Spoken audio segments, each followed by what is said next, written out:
Okey, okey. Hai, Assalamualaikum warahmatullahi wabarakatuh. Selamat pagi, sebab masih pukul 11.50.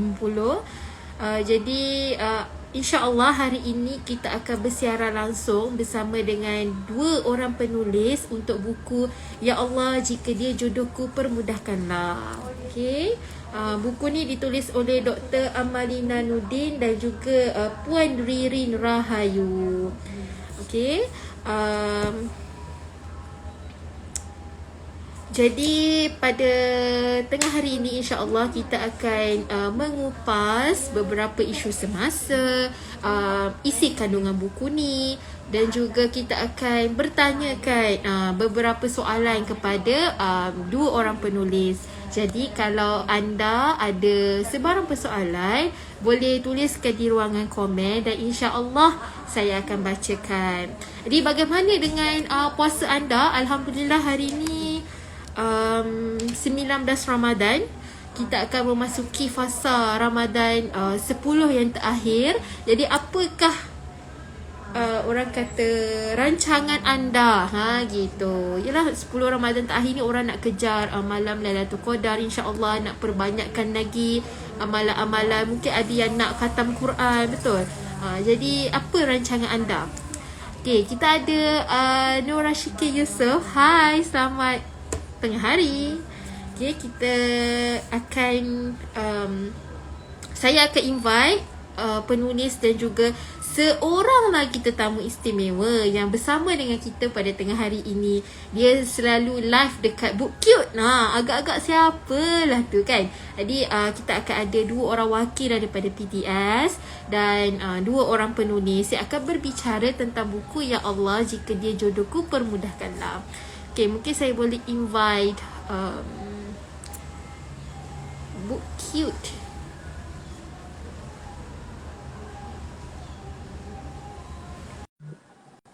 Kita menantikan kehadiran KS untuk masuk bersiaran langsung bersama dengan kita pada hari ini.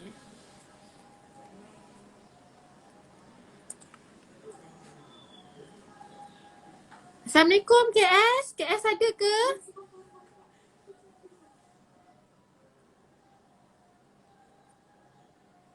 Dekat belakang PTS ni ada tadika kot kalau tak silap saya. Jadi ada bunyi lagu kanak-kanak tu. Itulah background music itu pada tengah hari ni. Jadi saya harap tak mengganggu. Mungkin kalau ada rakan-rakan yang sedang menonton ni, kalau suara saya tak jelas ataupun ada gangguan bunyi, boleh bagi tahu dekat komen. Nanti saya akan cuba adjust mana yang boleh. Okay. Kita ada Nik Adib, hai. Dan juga Asyiki Yusof. Kita sebenarnya sedang menantikan KS untuk bersiaran langsung dengan kita pada tengah hari ni. BookCute is unable. Why?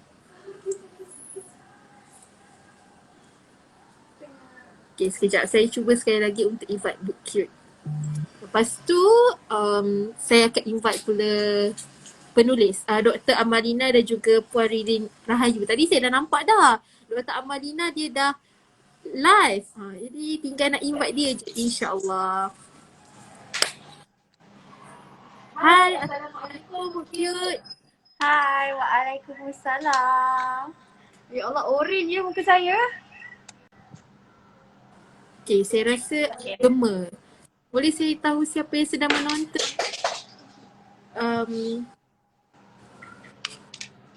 Sekejap. Sedikit bergema sebab kita dekat. Oh, okey, sekejap. Hai, Assalamualaikum semua. Saya nak tanya kepada yang sedang menonton ni, ada bunyi gema tak? Sebab sebenarnya saya dengan KS ni berada dalam jarak yang dekat. Jadi kalau bergema boleh bagi tahu dekat komen. Kalau gema kita akan adjust setting live pada tengah hari ni. Okey, tak apa. Kita dapatkan bantuan alternatif. Mute pula. Kita dapatkan bantuan alternatif. Sabar kejap. Jangan risau, kami akan usahakan untuk memberi yang terbaik kepada rakan pembaca untuk sesi kita pada hari ini. Jadi kita minta bantuan teknikal sekejap. InsyaAllah, sekejap lagi masalah gema ni akan selesai. Jangan risau. KS, apa Ya. khabar? Alhamdulillah khabar baik. Jadi hari ni sebenarnya kan kalau ada yang perasan, kita ada satu kempen membaca bersama selama 10 minit. Jadi Alhamdulillah tadi kita hampir semua ya dalam pejabat PTS Media Group ni baru saja selesai menyertai program membaca 10 minit tu. Dan KS rasa macam terus jelas sebab tahun lepas pun kita ada juga program macam ni. Tapi kurang mendapat pendedahan sebab mungkin posternya tak sampai ke pengetahuan umum. Tapi tahun ni KS tengok di Twitter ramai yang join. Termasuk dah yang membaca buku-buku daripada Penerbit X, Putih Press dan juga BookCute. Betul, tadi jam 11 pagi kita telah sertai Jom Membaca 10 Minit Anjuran PPKN. Dan Alhamdulillah sambutan juga menggalakkan. Kita live juga dekat TikTok. Ramai rakan-rakan yang berkongsikan bahan bacaan mereka, bacaan semasa. Jadi seronok sebenarnya bila melihat orang membaca buku di bulan Ramadan. Ialah kita sibuk dengan urusan seharian tapi dalam masa yang sama berkesempatan juga untuk membaca buku. Baiklah, saya sebenarnya dah invite dua orang penulis buku iaitu Dr. Amalina Nudin dan juga Puan Riri Rahayu, dan kita menantikan kehadiran mereka untuk join live pada tengah hari ini. Jadi KS macam mana puasa ni? Apa untuk Ramadan 10 yang terakhir ni? Okay, Alhamdulillah. Macam ni, kalau tanya KS lah, persiapan secara peribadi KS sendiri untuk 10 malam terakhir ni, InsyaAllah kalau boleh kita nak cuba beriktikaf dengan selepas 2 tahun ya Sarah, 2 tahun kita berpuasa di rumah, berterawih di rumah. Jadi kehadiran Ramadan kali ini dengan norma baharu dan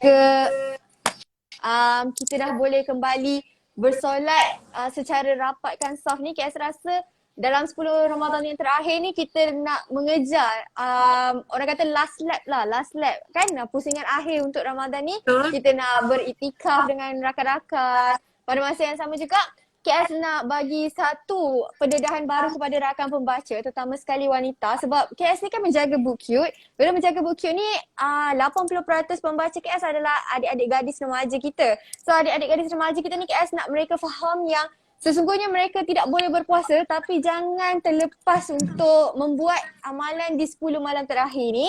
Jadi KS banyak berkongsi tentang apa yang mereka boleh buat kalau mereka datang haid ke di 10 malam terakhir kan. Itulah antara yang KS aturkan untuk 10 hari terakhir Ramadan kita.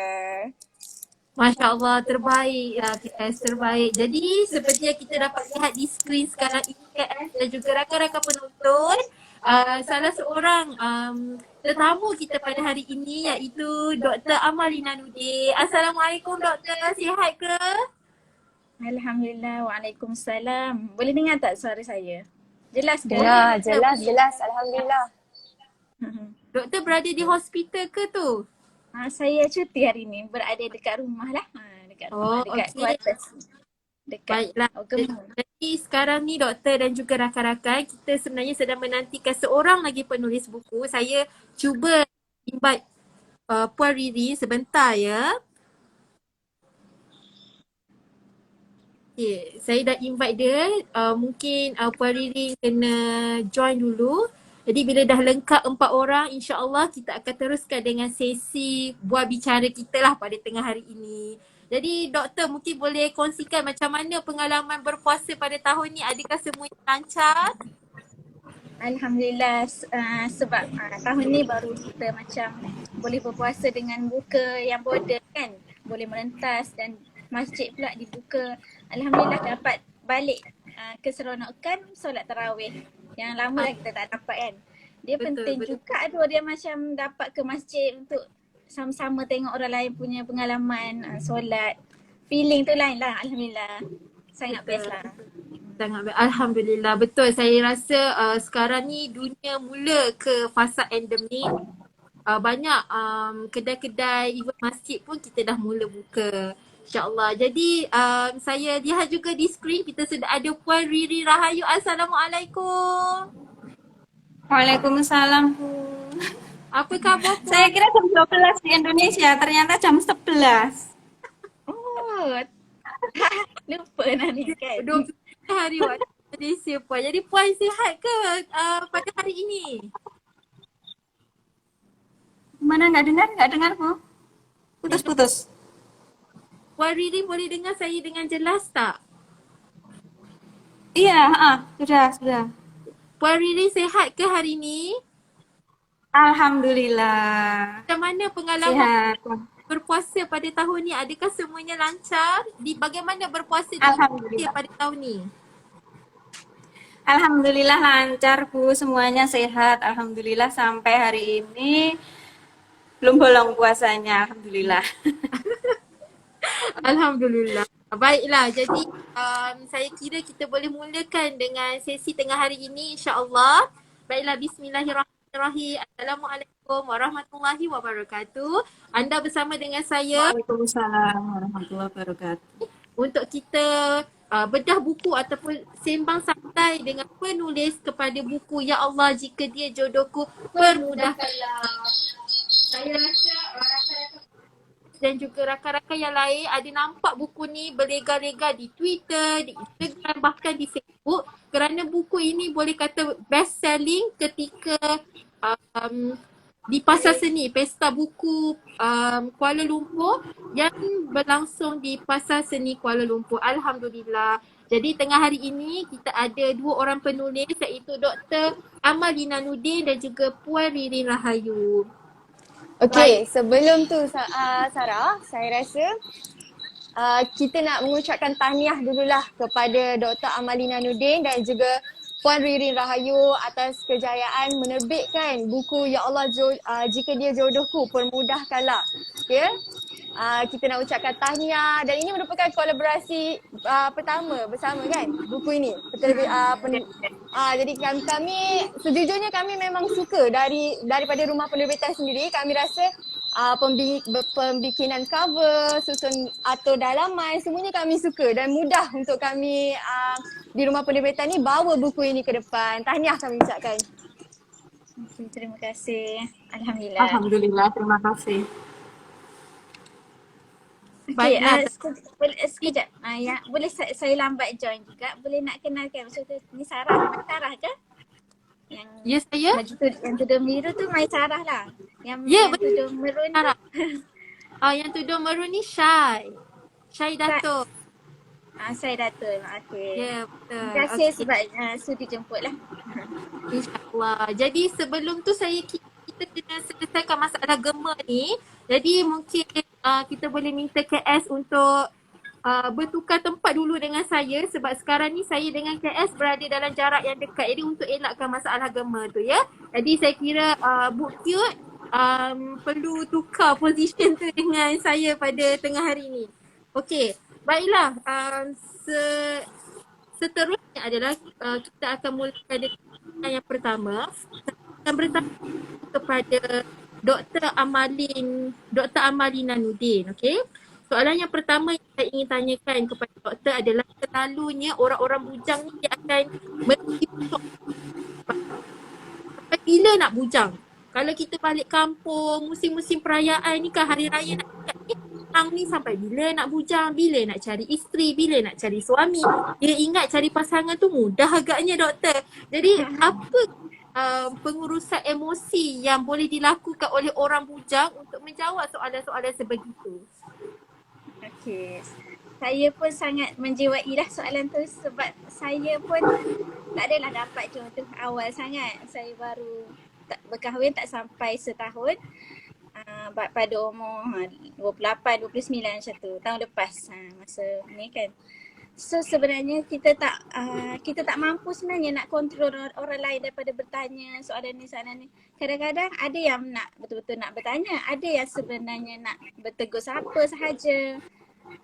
So kita tak boleh nak kontrol orang lain kan. So apa yang betul lah soalannya, kita boleh kontrol diri kita. Macam mana penjagaan emosi kita sebelum orang tanya tu kan. Sebenarnya kita sendiri kena ada basic yang mana kena tahulah sebenarnya ajal, jodoh, dari segi anak, rezeki semua tu bukan tugas kita. Sebenarnya semua tu Allah tetapkan. Cuma kita ada juga dah dari segi ikhtiar, usaha, doa tu boleh lah kan. So kita kena faham yang basic yang ni tau. Kalau tak kita akan sentiasa. Contohlah kalau tanya bila nak dapat jodoh, kita pun koyak macam down kan. Betul, Lepas betul. ni kahwin, bila nak dapat anak, koyak sekali lagi. Lepas tu bila nak dapat menantu, bila nak dapat anak kedua, dia macam tak habis. So memang dari muda ni kalau boleh kita cuba kuatkan emosi kita dengan ilmu-ilmu tu lah, yang ilmu agama dan benda-benda yang dari segi takdir tu kita kena kemaskan. So banyakkan dengan ilmu kot saya rasa. Dan kita sendiri kena macam mindset positif. Contoh, kita jangan compare dengan orang lain rasanya. Itu sangat bagus lah. Contoh kita dapat kerjaya macam ni, orang lain macam ni, gaji macam ni. Kita hidupnya jangan compare lah. Kita enjoy je apa yang Allah bagi untuk kita. Lepas tu sangat best lah. Betul. Lepas seberapa lama tu baru kita nampak hikmahnya. Betul. Dia jawab Orang- tak? Banyak dengan jawab. ilmu dan basic kena kuat lah. Orang kata- Pokok pangkalnya kita dulu kan. Kita menerima dulu ketentuan kita. Jadi bila orang tanya tu kita tak rasa diserang. Kita rasa macam oh tak apa, aku tenang, aku jawab je. Betul. Okey, baiklah soalan seterusnya. Kita nak dengar ni pendapat daripada Puan Riri Rahayu jauh daripada Indonesia bersiaran langsung dengan kita pada hari ni. Okey, jadi Puan Rahayu mungkin boleh kongsikan bersama kami apakah ciri-ciri yang perlu kita letakkan untuk kita mendapat jodoh yang baik? Langsung saya jawab ya Bu. Setiap orang itu kan pasti memang impiannya ingin mendapatkan jodoh yang terbaik ya. Pasti itu, entah dia itu laki-laki, entah perempuan, pasti pengennya yang seperti itu.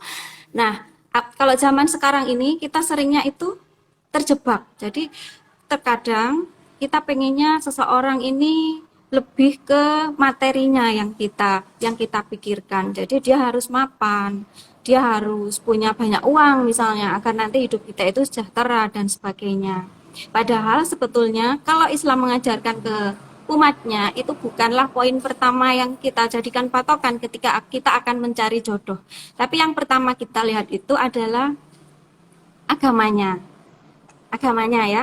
Ketika agama seseorang ini bagus, maka insya Allah keseluruhannya dia akan bagus.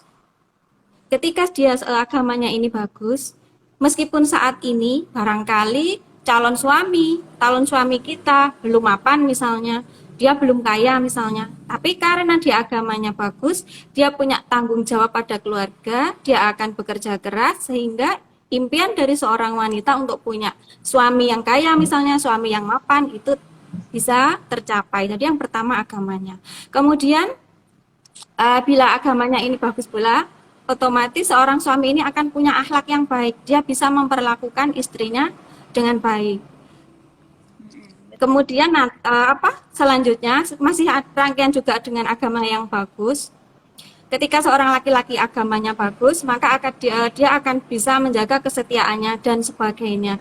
Jadi secara keseluruhan ketika laki-laki atau suami kita ini agamanya bagus, insya Allah keluarga sakinah mawaddah warahmah akan kita capai. Tapi ketika yang kita impikan itu selain itu, misalnya kriteria kita ini adalah dia harus laki-laki yang kaya, kita nggak mempedulikan agamanya. Belum tentu nanti kita bisa bahagia, sebab bisa jadi kekayaan itu justru akan membawa kepada kemudorotan. Ternyata kita nggak bahagia karena suami kita nggak ngerti bagaimana menyayangi istri, bagaimana dia harus memperlakukan istri dengan baik. Ternyata dia nggak ngerti karena dia tidak paham agama. Seperti itu. Insya Allah seperti itu, Bu. Okey, jadi Puan Riri Rahayu berkongsikan satu poin yang cukup rasa bila kita faham agama, dia akan menjadikan kita seorang manusia yang baik. Sebab sekarang ni orang yang menyalahgunakan konsep agama, contohnya seperti poligami. Dia mungkin tidak faham poligami itu konsepnya adil antara isteri mungkin pasangan yang kedua, tapi sebab dia tak faham agama dan dia menyalahgunakan istilah yang ada dalam agama itu sendiri. Oh ya. Betul. Jadi pertama tu kita sendiri kena jadikan diri kita seorang Muslim yang baik supaya kita mendapat jodoh yang agamanya juga. Ya, betul. InsyaAllah. Baik. Okay, tadi kita dah tanyakan soal diri. Sekarang tanya berkenaan dengan masa pula doktor. Okay, bagaimana untuk kita tahu masa yang sesuai untuk kita berada dalam sesuatu hubungan? Okey, sebagai contoh doktor, sekarang ni saya berumur 24 tahun. Saya tahu komitmen saya bukanlah untuk berkeluarga ataupun untuk berada dalam hubungan, tetapi lebihnya kepada kerjaya, kepada keluarga sendiri. Tapi ada orang yang berkata-kata pada saya, awak tahu tak, talking stage tu lama. Bukannya hari ni awak kaya, esok awak nak kahwin, awak boleh dapat jodoh dalam sekelip mata. Jadi setiap orang tu dia berada dalam fasa yang berbeza. Jadi bila sebenarnya doktor masa yang sesuai untuk seseorang tu berada dalam sesuatu hubungan? Okey, menarik juga soalan tu. Sebenarnya kita sendiri boleh tahu rasanya kita punya keupayaan, contoh dari segi penjagaan emosi, dari segi kewangan, masa dan semuanya, sebenarnya hanya diri kita yang tahu. Tapi kalau ikutkan saya tahun lepas sebelum kahwin tu saya rasa tak bersedia. Sebenarnya sampai bila kita nak kalau orang tanya orang tu dia akan rasa sentiasa tak bersedia. Ada masa yang kita tak ada benda yang kita kenal diri kita, ada yang kita kena tanyalah orang sekeliling. Kawan baik kita, adik-beradik kita macam boleh tengok. Rasa ada bersedia ke nak berkenalan atau nak berkahwin atau cari jodoh. Awak rasa saya ni dah cukup matang tak? Cuba tanya orang sekeliling. Sebab kalau diri sendiri kita rasa tak pandai lagi, banyak masak pun tak pandai lagi, pengurusan masa, rasa tak pandai banyak benda kan. Tapi kadang-kadang orang sekeliling akan nampak kematangan kita. Ada orang ada masalah keluarga, kita boleh tolong jawab, tolong bagi motivasi. Macam sebenarnya tanpa sedar kita dah bersedia. Maksudnya macam itulah. Dan dia berkait juga dengan jodoh kita. Sebenarnya kalau kita bersedia tapi jodoh tak ada lagi, berkawan lama-lama pun tak berjodoh juga. Ada orang yang tak bersedia, tiba-tiba jodoh datang, sekejap je dah. Beberapa kali call pun dah berjodoh. Tiba dipermudahkan, itulah tanda sebenarnya once jodoh dipermudahkan dan rasa mudah je tiba terkahwin, itulah saatnya Allah tahu kita bersedia. Lepas tu banyaklah kita boleh belajar lagi. Memang kita jangan expect kita masuk tu macam kita perfect masuk dalam alam perkahwinan. Dan rasa jangan down sangat kalau rasa ni tak pandai lagi, ni tak pandai. Boleh try and error, belajar fasa yang awal tu untuk adaptasi, nak berkenalan. Maafkanlah diri sendiri kalau rasa tersilap, salah percaturan semua tu lah. Poinnya kat sini kita tahu kita bersedia ke tak, dan kita cuba tanya orang sekeliling. Dan kalau dipermudahkan tu Allah tahulah kita dah bersedia, insyaAllah. InsyaAllah. Saya rasa satu poin yang menarik bila doktor sebutkan tadi bertanya pada orang sekeliling. Kita mungkin sentiasa rasa diri kita tak bersedia, tapi orang sekeliling kita mungkin nampak kita lebih matang, kita lebih sabar orangnya berbanding diri kita yang sebelum ni. Jadi saya kira itu satu poin yang menarik. Saya kena tanya ni kawan-kawan saya dah bersedia ke belum? Okey. Soalan pada Puan Ririn adalah bagaimana cara untuk kita menyelesaikan masalah dalam bab isu tidak sekufu seperti yang para pembaca dan juga para penulis dalam buku ini ada ditulis dan dikongsikan oleh Puan Ririn serba sedikit tentang pengalaman hidup beliau. Jadi saya kira soalan ini lebih dekat dengan Puan Ririn. Isu tidak sekufu di Puan Ririn. Apa pendapat dan nasihat yang Puan Ririn boleh berikan? Ya baik. Iya Bu, memang saya pernah mengalami ini ya. Tahun 2012 dulu. Jadi saya sudah mau menikah, persiapan sudah matang, tinggal menunggu hari H. Ternyata pada saat itu tiba-tiba saya diminta untuk keluar dari pekerjaan saya. Lah, padahal pekerjaan ini kan buah dari perjuangan orang tua saya. kemudian pekerjaan yang saya lakukan juga insya Allah pekerjaan yang baik, bukan pekerjaan yang buruk, itu bukan. Nah, akhirnya karena peristiwa ini dengan terpaksa rencana pernikahan saya tersebut batal. Betul, betul. Nah, dari situ ya memang berat, cuman ada pengalaman berharga yang saya petik dari situ. Ketika kita mau memutuskan untuk menikah dengan seseorang, sebaiknya hal-hal yang prinsip seperti itu alangkah baiknya dibicarakan terlebih dahulu sebelum kita melangkah pada hubungan yang lebih serius. Ya, sebab memang kita tidak bisa memungkiri meskipun sesama orang Islam, tapi kan beda-beda apa ya?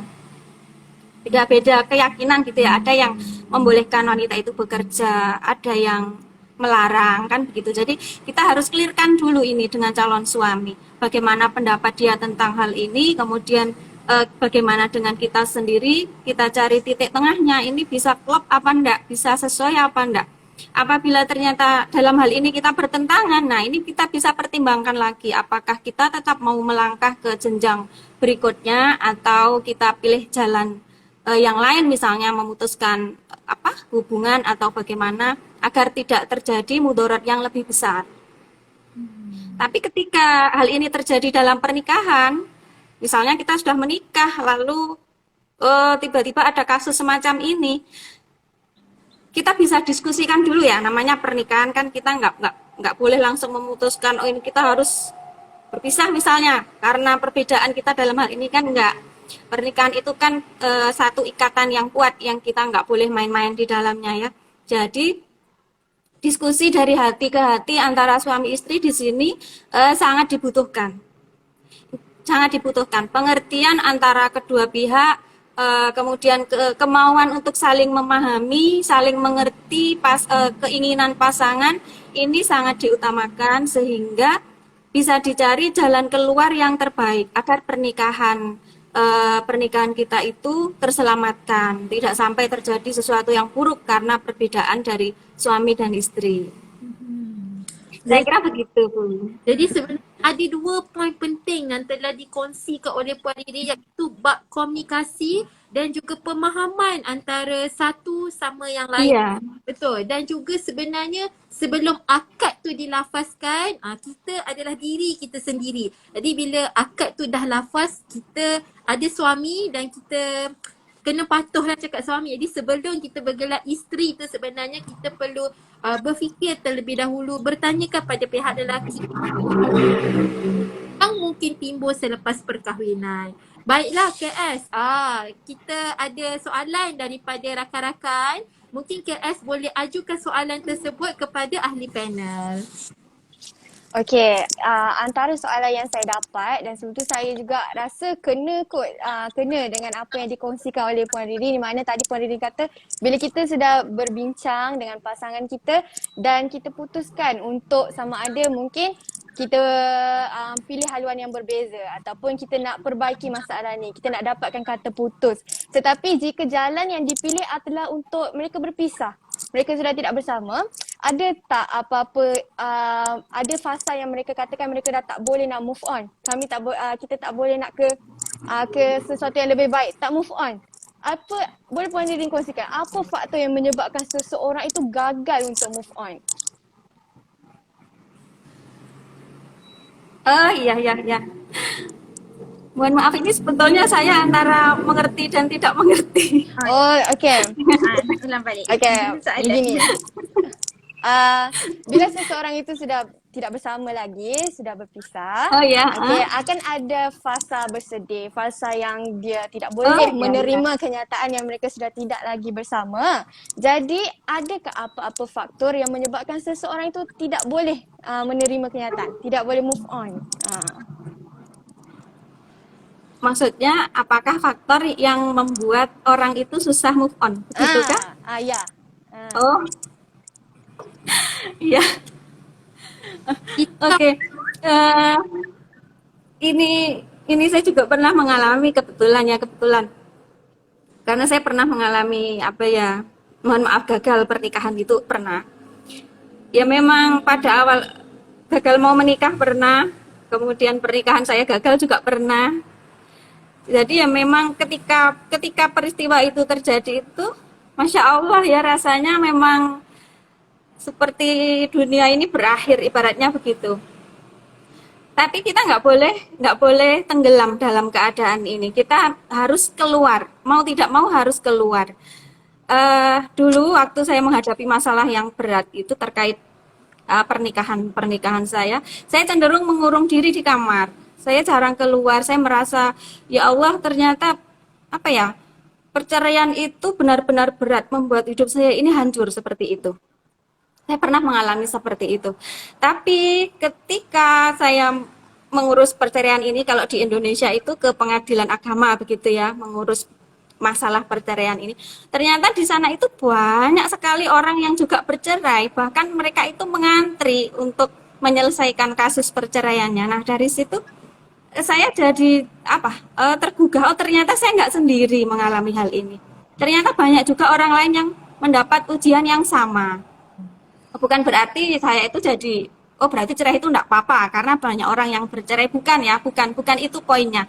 Tapi ternyata setiap orang itu punya masalahnya sendiri-sendiri, bukan hanya saya yang oleh Allah itu diuji. Nah, kalau orang lain itu bisa melewati ujiannya, maka saya juga harus bisa. Gitu. Itu dulu yang saya lakukan seperti itu. Jadi saya lebih banyak keluar, lebih banyak melihat di sekeliling saya itu masih banyak orang-orang yang mencintai saya, ada orang tua, ada anak, ada saudara, yang mereka ini semuanya mensupport saya, mendukung saya. Kalau saya itu tetap tenggelam dalam kesedihan, alangkah tidak adilnya, alangkah bodohnya saya ini. Karena mereka ini sangat berharga. Harusnya saya bisa bersyukur dengan adanya orang-orang yang mencintai saya. Kemudian saya bersyukur dengan adanya saya masih diberi hidup oleh Allah, masih diberi kesempatan untuk kedepannya nanti bisa mendapatkan hal yang lebih baik lagi. Ya memang itu tidak bisa seketika kita lakukan, butuh proses, memang butuh proses dan butuh kemauan yang kuat. Kalau kita bilang pengen move on, tapi di satu sisi misalnya masih sering intip-intip beranda FB-nya dia, atau masih sering pokoknya mencari-cari kabar tentang dia dan sebagainya. Ini bisa jadi nanti menghambat. Ketika kita memang pengen move on untuk sementara, ya sudah, kita putuskan, kita hentikan semua keinginan untuk melihat, untuk mengetahui kabar atau apapun tentang dia untuk sementara ya. Untuk sementara sampai hati kita bisa tertata. Kalau hati kita lebih kuat, kita bisa menjalin lagi silaturahmi dengan si dia, dengan keadaan normal, tanpa kita merasa baper, sedih, dan sebagainya. Nah, itu monggo silahkan silaturahminya bisa disambung kembali agar baik seperti semula. Insya Allah begitu dari saya. Terima kasih Puan Ririn. Jadi saya simpulkan sedikit, antara punca yang menjadikan seseorang itu tidak boleh move on, antara yang pertama adalah beliau merasakan ini ujian yang terberat, pengakhiran hidupnya. Sedangkan itu tidak betul. Ramai lagi orang yang diuji, kan? Bagi poin yang kedua juga, mereka kurang menghargai orang yang masih sayang, yang masih bersama dengan mereka. Betul. Mereka tidak memandang kepada orang yang masih mengingin mereka kembali gembira, menantikan mereka untuk kembali senyum, betul? Dan betul. Dan yang ketiga, mereka ni tidak boleh move on adalah kerana mereka masih diikat dengan masa lalu yang seperti masih melihat gambar bekas pasangannya, yang masih lagi mencari tahu keadaan pasangannya, sedangkan mereka sudah tidak bersama lagi. Kan kalau dalam bahasa modennya di Malaysia tu masih stok lagi, masih punya hati untuk ambil tahu lagi tentang bekas pasangannya. Betul? Jadi itu antara punca-punca seseorang itu tidak boleh move on. Dia sendiri tidak melepaskan. Layangan putus tu, saya menonton cerita tu. Dia tidak melepaskan lagi. Okey. Masih setengah-setengah gitu langkahnya. Ya, betul. Terima kasih Puan Ririn. Okey, boleh saya bacakan soalan kedua ke? Boleh Puan Dr. Melina, kalau nak tambah apa lagi punca agaknya? Yang tu kan menarik sangat ada apa yang Ibu Riri cakap tu kan. So dia more on kalau kita dah kenal, dah sayang ataupun dah berkahwin, berpisah kan, macam nak move on.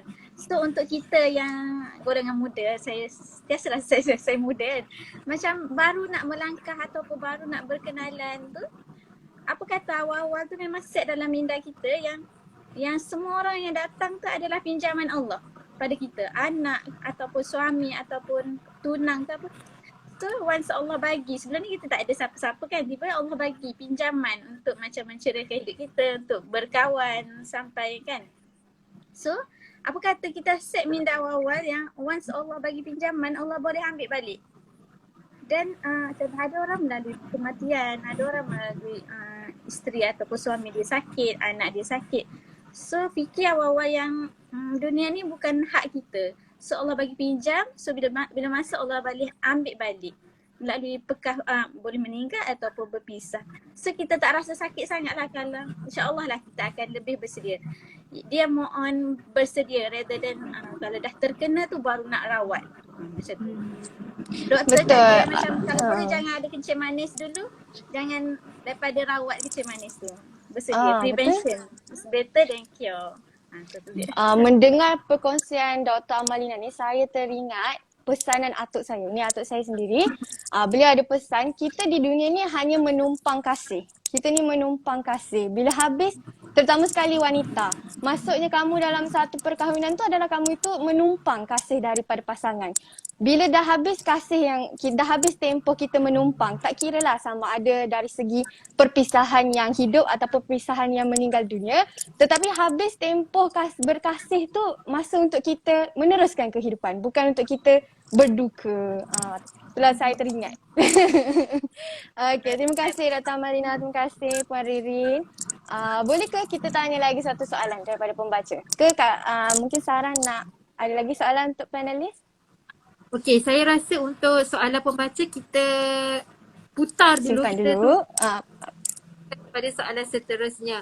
Mendengar perkongsian pertama, teringat cerita tenggelamnya kapal Van der Wijk tu, apa? Zainuddin Dahayati, bagaimana kurun itu berhijrah mencari inspirasi dan kehidupan baru untuk dia move on daripada kegagalan hubungan dia dengan Hayati. Baiklah, soalan seterusnya saya nak tanyakan pada doktor, adakah pemilihan pasangan memberikan pengaruh terhadap zuriat kita? Soalan yang cukup menarik.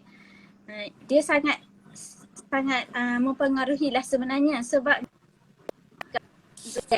kita pun dipengaruhi juga. Dia macam pasangan kita ni sangatlah memberi kesan pada hidup kita. Ada orang dia macam berkahwin dengan orang yang macam bebas. Semakin lama kalau kita tengok kan, ada yang tudung dia awalnya labuh, semakin lama dapat pasangan yang tak memikirkan sangat pasal aurat, semakin lama singkat. Tudung dia, aurat dia semakin terbuka. Sebab kita tak boleh lari, kita akan dipengaruhi sangat oleh pasangan kita. Ada pula orang yang biasa-biasa tapi dapat lelaki yang beragama. Suami dia akan setiap kali cek, nampak tudung tu singkat, bila labuh sikit. So, setiap kali tu hampa sedar dia dipengaruhi. Sama juga macam kawan kita, adik-beradik kita, orang-orang sekeliling sangat membantu dalam perubahan kita. Dan termasuk suami adalah orang yang sangat penting lah, pasangan terutamanya. Boleh jadi kita jadi lebih baik atau sebaliknya. Dan zuriat tu betul juga memang sangat mempengaruhi, sebab kadang-kadang sejak dari awal cara dia layan kita, contoh dia macam kasar-kasar dengan kita, dia akan mempengaruhi. Kalau kita mengandung tu, hormon-hormon mana ibu tu stres, dia akan mempengaruhi anak punya hormon. Lama-lama kita akan nampak.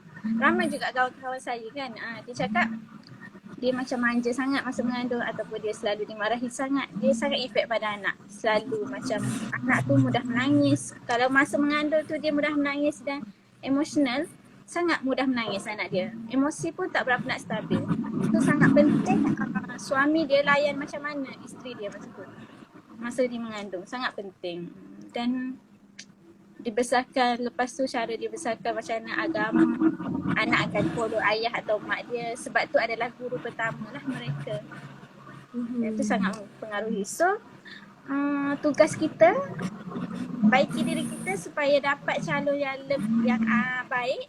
Walaupun tidak sempurna, kita cuba baiki diri kita supaya dapat berjodoh dengan orang baik, dan insya-Allah itu adalah jalan yang betul untuk kita dapat jodoh, anak, zuriat atau keturunan yang baik-baik, insya-Allah. Yang kita boleh kawal adalah kita baiki diri kita. Seperti kata-kata orang Twitter lah, doktor. Orang anak dia pilih bapa ni, tetapi kita pilih pasal kita supaya kita mendapat zuriat baik-baik. Betul. Sebab zuriat yang baik-baik tu sangat bukan boleh macam menceriakan dan menenangkan kita di dunia, tapi sampai akhirat sangat panjang. Dan saya ada tengok lah, maksudnya ada ayah tu, ada kawan saya lah punya ayah. Biasa-biasa je, nak mengaji pun tak pandai sangat. Dia cuma dengar-dengar dia boleh hafal lah ayat Quran. Dia tak kenal sangat. Tapi Alhamdulillah berjodoh seorang mak yang sangat solehah. Anak dia dalam 6 orang hafiz Quran. Sangat baik. So walaupun ayah tu biasa-biasa, mak tu yang sangat bagus didik anak. Contoh bagi berkawan dengan anak, contoh yang baik. Walaupun mak dia tu cikgu English lah, teacher English, tapi bakal tuduh labuh. Sangat sejuk lah. Saya pergi rumah dia, saya semua hafiz Quran. Boleh jadi imam. Sangat penting lah. Walaupun kita dapat, contohlah kita dapat jodoh yang biasa. Tapi poin kat sini, seorang wanita yang cuba baiki diri dia, insyaAllah boleh mengubah sedikit demi sedikit suami dia dan melahirkanlah anak-anak yang baik. Betul. Walaupun iman itu tidak boleh diwarisi, doktor, Puari KS, tetapi kita melihat dan mengambil teladan daripada orang sekeliling kita. Jadi pengaruh tu sebenarnya penting. Itu antara poin dan jawapan menarik daripada Dr. Ahmaduddin. Baiklah, soalan seterusnya berkaitan dengan isu hubungan toksik wanita. Mungkin waktu bercinta tu kan, teman lelaki tu mungkin kaki pukul. Tapi perempuan ni masih lagi ingin berada dalam hubungan tersebut. Dia tak nak tinggalkan lelaki tu. Dia tak nak keluar daripada masalah dalam hubungan tu. Apakah nasihat yang boleh Puan Riri kongsikan kepada kami? Ini maksudnya dalam pernikahan atau di luar pernikahan? Mungkin kedua-duanya. Atau kedua-duanya? Mungkin dan hubungan yang toksik gitu ya, Bu? Ya, betul. Oh iya. Hubungan yang toksik. Ini lagi trending memang. Toksik, hubungan yang toksik. Ya, kalau misalnya kita logika saja ya, sesuatu hubungan yang toksik itu kan berarti hubungan yang tidak sehat. Memang kalau ketika orang jatuh cinta, ini seringkali jadinya cinta buta. Jadi karena cinta, apapun yang dilakukan sama pasangan jadinya selalu benar, meskipun sebetulnya dia sendiri menderita karena apa yang dilakukan oleh pasangan. Tapi lama-lama kita pasti akan pasti akan merasa kok begini, hubungan yang nggak normal kan pasti akan seperti itu rasanya.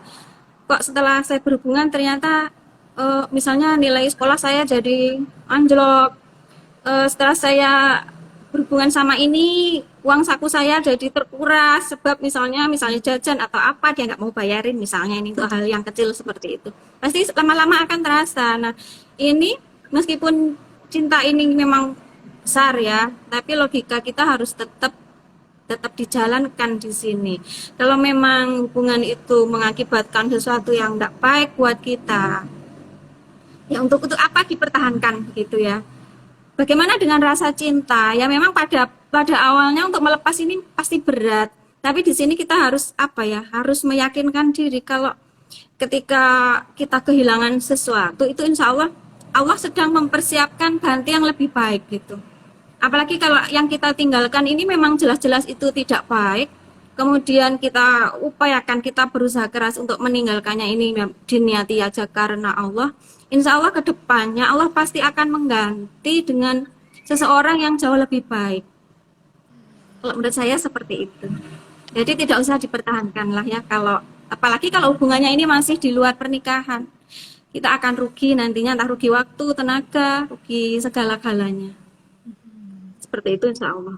Maksudnya kebergantungan kita kepada Allah tu amat penting. Kita kena percaya pada Allah, pada apa yang Allah dah tetapkan. Mungkin sekarang bukan jodoh yang baik, kita tinggalkan yang tak baik tu, perbaiki diri, perbaiki agama. Iya, Ya, iya betul. Ya Allah, jodoh yang baik, yang beragama juga akan datang kepada kita. Saya pernah tanya Iya juga betul. kepada makcik, macam manalah kita nak dapat jodoh yang baik. Dia kata apa? Kamu kalau nak lelaki yang soleh, kamu rajin-rajinlah pergi masjid. Dia kata macam tu. Kalau kamu pergi kelab malam contohnya, kamu dapatlah lelaki yang daripada situ sebab kamu sering ke tempat yang begitu. Jadi kita kena reflect balik diri kita, nak lelaki yang bagaimana, pasangan yang bagaimana, dan tambah baiklah perkara-perkara itu pada diri kita. Baiklah, pusingan yang terakhir saya berikan kepada Kak Syai. Mungkin ada satu lagi soalan daripada rakan pembaca kita. Okey, sebelum kita bertanyakan soalan terakhir daripada rakan pembaca, untuk rakan-rakan yang sedang menonton ni mungkin kita boleh maklumkan semula kepada mereka, perbincangan hari ini adalah mengenai topik Ya Allah jika dia jodohku permudahkanlah, yang ditulis oleh Dr. Amalina Nordin dan Puan Ririn Rahayu, kedua-dua panelis kita pada tengah hari ini. Jadi untuk rakan-rakan di Malaysia yang ingin mendapatkan buku di bawah terbitan Putih Press ini, boleh dapatkan di platform Shopee ataupun di platform Book Cafe ataupun di kedai-kedai buku berdekatan dengan harga untuk Semenanjung Malaysia RM35 dan untuk mereka di Sabah dan Sarawak RM38. Okey, macam ni ya gaya bukunya, nanti tersalah beli pula. Tengok nama penulis ni. Okey. Jangan lupa untuk dapatkan. Daripada topik hari ini juga merupakan antara intisari ataupun poin-poin yang kami ambil daripada buku Ya Allah jika dia jodohku permudahkanlah. Okey, dalam buku ni sendiri sebenarnya saya kira soalan ni saya tanyakan kepada doktor dulu, kemudian boleh ditambah oleh Puan Ririn. Okey, dalam buku ni doktor dan ada juga bercerita tentang mertua dan menantu, hubungan dua keluarga yang menjadi satu. Kita tahu bila kita mengikat tali perkahwinan ni sebenarnya bukan hanya penyatuan dua hati, tapi adalah penyatuan dua keluarga.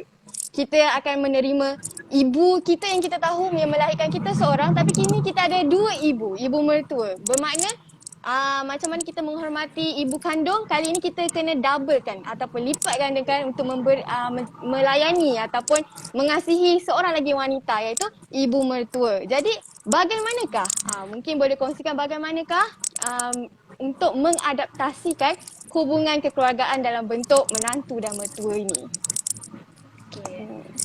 Yang ni pun saya rasa sangat dekat dengan saya lah sebab orang yang baru kahwin. Ya, saya ada baca. Kita akan rasa benda ni lah antara debaran seorang wanita. Memang takut nak kahwin, macam mana dapat mertua, macam mana ipar, macam mana biras, macam mana.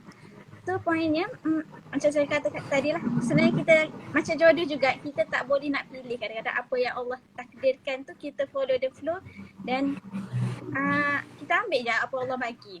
Pada masa yang sama, saya rasa untuk hubungan yang baik dengan mertua dan orang sekeliling, adik-beradik, suami dan sebagainya, kita sendiri sebenarnya kita dulu yang kena jadi baik. Kalau kita jadi berusaha jadi baik, contoh kita kat tempat kerja, orang okey dengan kita, kita mudahkan urusan orang lain. Kalau sebagai doktor, bersakit pun suka. Kalau kita penjual, customer pun suka. Jadi baik so that kita tak rasa perlu pura-pura jadi baik lepas kahwin. Nanti kita jadi baik sebelum kahwin lagi kalau boleh. Macam cuba usaha baiki diri, cari baca buku macam mana nak jadi lebih tenang, menjaga emosi kalau berubah berbeza pendapat dengan orang lain. So once kita jadi baik, kita kahwin pun macam mudah kita nak terima kekurangan suami. Macam smooth je lah. Contoh dapat mertua yang macam ni. Contoh kalau dia garang, kita cuba jadi baik dan lama jadi lembut hati. Tapi alhamdulillah lah dengan tips yang cuba jadi be kind, sangat kita akan jumpa orang yang sangat baik-baik. Betul, mertua pun baik, suami baik, ipar pun baik. Kita rasa memang hidup ni penuh dengan kebaikan ke? Macam tu. Kalau kita sendiri yang kita rasa selalu nak macam komplain, kenapa orang tak suka aku, kenapa orang marah selalu kat aku. So insyaAllah lah akan jumpa orang macam tu. orang kat sini kita cuba jadi baik, nanti orang akan baik dengan kita. Contohlah orang tu tak baik dengan orang lain. Dengan kelembutan dan ketenangan kita, tiba-tiba orang suka. Sebab orang akan macam boleh baca juga rasa aura kita. Kalau kita rushing, tak tenang, orang tu pun macam tak suka sangat dekat dengan kita. Dan yang tips saya dapat daripada Prof Mahaya, saya banyak sebenarnya follow Prof Mahaya dekat dia punya page. Sangat membantu untuk sebelum memasuki fasa perkahwinan. Sebab dia dah kahwin dalam 41-42 tahun. So dia akan share tips-tips lah. Saya banyak follow lah. Dia cakap kita berlumba-lumba dengan suami kita buat baik kepada mertua. Contoh kita bagi duit kat mertua, suami kita bagi dekat mak kita. So kita sebaik mungkin lah kita buat baik tu pada mertua lebih lah daripada kita buat kepada mak kita. Sebab mak kita memang kenal perangai kita. So kita berlumba-lumba. Kita nampak suami kita berusaha jadi menantu yang baik. Kita rasa nak jadi menantu baik lah juga dengan untuk family dia semua tu. Jadi baik je point dia. So tak perlu kita fake dengan orang ni nak baik. Kita contoh lah kita dekat tempat kerja contoh. Doktor, tiba suka marah-marah orang, tiba-tiba nak buat-buat baik dekat mak mertua, kita jadi fake. So, jadi baik di mana-mana akan dijumpakan dengan orang baik-baik, insyaAllah. Okey, terima kasih doktor. Tapi betul lah doktor. Saya rasa sebenarnya point doktor, be kind tu tidak hanya tertumpu kepada hubungan menantu dengan mertua. Sebenarnya dengan persahabatan, hatta dengan suami kita sendiri pun kita kena buat baik kan. Kita nak dengan kawan-kawan pun kita kena berbuat baik. Bukan tertumpu kepada hubungan menantu dan mertua. Sebab mungkin dengan kebaikan yang kita buat kepada orang lain, sampai kepada pengetahuan mertua kita dan dia pun mendengar macam oh baik menantu aku ni sebenarnya kan. Jadi tak ada pun rasa untuk dia mengasari menantunya ke ataupun berbuat zalim kepada menantu sebab daripada mulut orang pun oh menantu aku baik. Oh baik rupanya dia. So dia pun lebih menyayangi kita kan. Dia dah rasa macam anak sendiri. Okey, terima kasih doktor untuk jawapan tu. Saya kira hari ni pendengar kita dah boleh rasa nak berbuat baik di bulan Ramadan ni kan. Nak menjadi lebih baik. Okey. Untuk pusingan soalan daripada pembaca dah tak ada. Tapi mungkin sekejap saya nak jawab soalan yang sebelum kita terlepas pandang. Soalan daripada rakan pembaca yang waktu live ni. Ada yang tanya bagaimana ingin mendapatkan buku. Adakah di Shopee Indonesia? Tadi saya terperasan. Lepas tu dia dah hilang. Saya tak dapat cari balik. Okey, jawapan saya untuk Shopee Indonesia, kami belum sahkan lagi sama ada boleh dapatkan di Shopee Indonesia. Tetapi yang pastinya buku Ya Allah Jika Dia Jodohku Permudahkanlah terdapat di e-book. E-book dalam version e-book boleh dapatkan di Google Play, Google Read dan juga di e-Central. Jadi untuk pembacaan antarabangsa untuk rakan pembaca di Indonesia mungkin boleh tengok versi e-book. Untuk Shopee secara fizikal kami belum ada jawapan lagi. Okey. Jadi saya ada satu lagi soalan terakhir untuk Puan Riri sebelum kita mengakhiri. Saya tahu bab jodoh ni dia memang hangat. Isu ni banyak aja persoalan. Tapi masih mencemburui kita. Okey, Puan Riri. Saya ada satu pengalaman tadi ya. Mak saya dia bekerja dengan Kementerian Wanita. Jadi dia memberi talk di sekolah-sekolah yang melindungi perempuan-perempuan yang hamil luar nikah, yang dikasari pasangan dan sebagainya. Jadi Puan Riri, sekarang ni ada satu term yang mana perempuan sanggup menggadaikan maruah dan diri asalkan dia tidak single. Maksudnya dia nak berkapal lah. Kalau pasangan dia tu nak buat perbuatan yang tak baik, dia relakan saja asalkan dia ada boyfriend. Kalau orang tanya, kau ni ke? Aku ada boyfriend. Tapi dengan syarat lelaki tu dapat apa yang dia nak. Jadi apa pihak kepada para wanita supaya melindungi diri daripada terjebak dengan perbuatan-perbuatan yang membuang masa dan membinasakan diri. Oh ya, baik. Saya kira ini menarik sekali. Jadi ada ya wanita-wanita yang memang sengaja berbuat seperti itu agar dia nampak sudah punya couple, gitu ya Bu? Betul. Karena mungkin merasa gengsi atau malu jika dia ini masih jomblo atau masih belum punya pasangan. Nah, berarti ini PR besar untuk kita semua para muslimah utamanya untuk lebih punya harga diri yang tinggi dalam masalah ini. Maksudnya sendiri itu bukan suatu aib. Masalah jodoh itu kan urusannya Allah, kita hanya bisa berikhtiar. Andainya pun saat ini kita tuh pingin sekali menikah, kita merasa usaha kita sudah maksimal, tapi ketika ternyata oleh Allah saat ini belum waktu yang tepat untuk menikah, bisa jadi memang jodoh kita belum dikirimkan oleh Allah.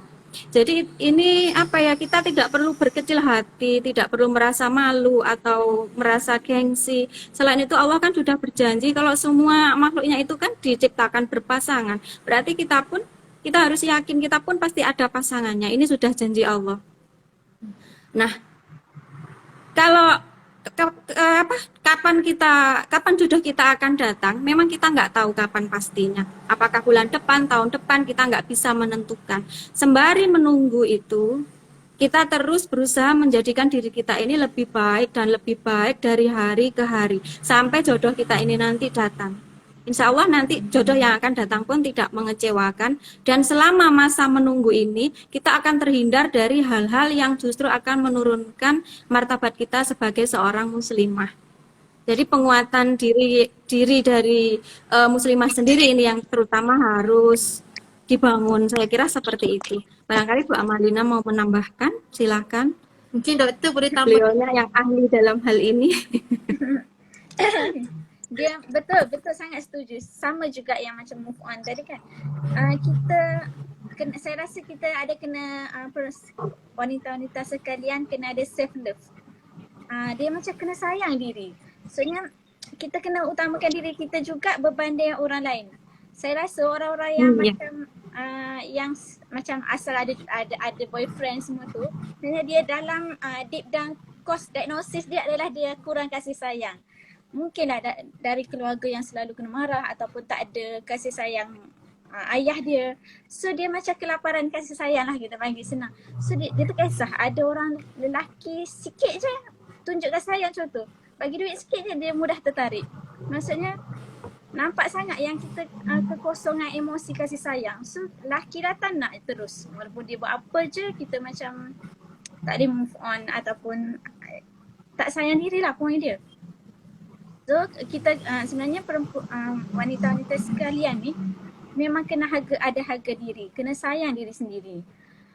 Kita rasa macam contoh, kalau dia tak nak kat aku tak apa, kita macam mahal, seorang yang mahal adalah yang lebih istimewa Allah sediakan untuk kita, insyaAllah.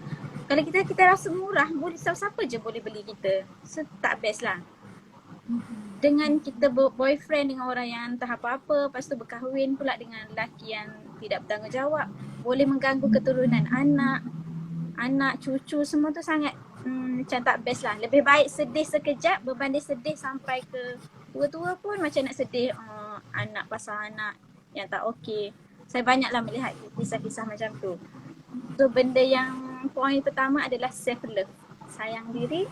Kena banyak dengar majlis ilmu, banyak baca buku macam ni, sebab saya banyak juga belajar dengan Ibu Ririn. Dia tulis simple pasal hadis, sirah, sangat best. Saya banyak belajar kat sini juga. Pokoknya kena isi dengan ilmu dan sayang diri. Sebenarnya tak perlukan lelaki sangat untuk sayang kita, perempuan pun ramai yang sayang keluarga, sayang kawan-kawan. So dengan penuh kasih sayang kita taklah lapar sangat kasih sayang seorang lelaki yang tak apa-apa. InsyaAllah dengan banyakkan kasih sayang orang yang halal dulu, macam tu. InsyaAllah. Okay, ada satu komen yang kita terima daripada rakan kita. Be kind to others and be kind to yourself. Sometimes people just think that they must treat others well. However, they forget how to treat themselves as kind as they give the kindness to others. Betul, kita kena sayang dulu diri kita, barulah kita boleh sayang orang lain. Okay, jadi seperti yang ada dalam buku ni, single lelah ataupun single lelah, itu pilihan di tangan kita. Self Love, betul. Suar diri tu. Kena sayang dulu diri kita, okey? Jadi terima kasih kepada Dr. Ahmad Kak Syah juga kerana sudi meluangkan masa tengah hari ini untuk bersiaran langsung bersama dengan kami untuk membincangkan tentang buku Ya Allah Jika Dia Jodohku Permudahkanlah. Dalam buku ini ada banyak sangat tips, nasihat dan paling penting ada banyak juga kisah-kisah sirah pada zaman Rasulullah, sahabat-sahabat Nabi yang dikongsikan dalam buku ni. Contohnya semalam baru saya tahu Salman Al-Farisi sanggup mengorbankan gadis idaman dia kepada sahabat dia kerana perempuan suka tu suka pada sahabat dia tetapi bukan pada Salman Al-Farisi. Adakah Salman Al-Farisi berasa sedih? Tidak, malah dia bantu rakan dia tu berumah tangga. Jadi ada banyak sangat kisah-kisah baik, kisah-kisah daripada sudut Islam yang boleh kita ambil dan jadikan panduan dalam hidup kita, insya-Allah. Baiklah, terima kasih banyak-banyak saya ucapkan. Mungkin kita boleh berjumpa lagi dalam sesi yang akan datang, insya-Allah. Dan juga InsyaAllah. selamat malam Lailatul Qadar. InsyaAllah kita dah masuk ke 10 malam yang terakhir. Dan juga jaga diri Puan Ririn di Indonesia dan juga Dr. Amalina di Kelantan. InsyaAllah ada rezeki, ada jodoh, kita berjumpa lagi ya. Baiklah, Jemput datang ke PTS Terima Media kasih. Group. Boleh insyaAllah. Tak sabar nak pergi ni. insyaAllah. Baiklah, saya kira itu sahaja daripada saya, Sarah dan juga Kak Syah serta pihak Putih Press. Berjumpa lagi kita dalam sesi yang akan datang. Baiklah, Assalamualaikum. InsyaAllah. Terima kasih semua. Terima kasih juga. Sama-sama. Assalamualaikum. Waalaikumsalam. Sampai jumpa lagi.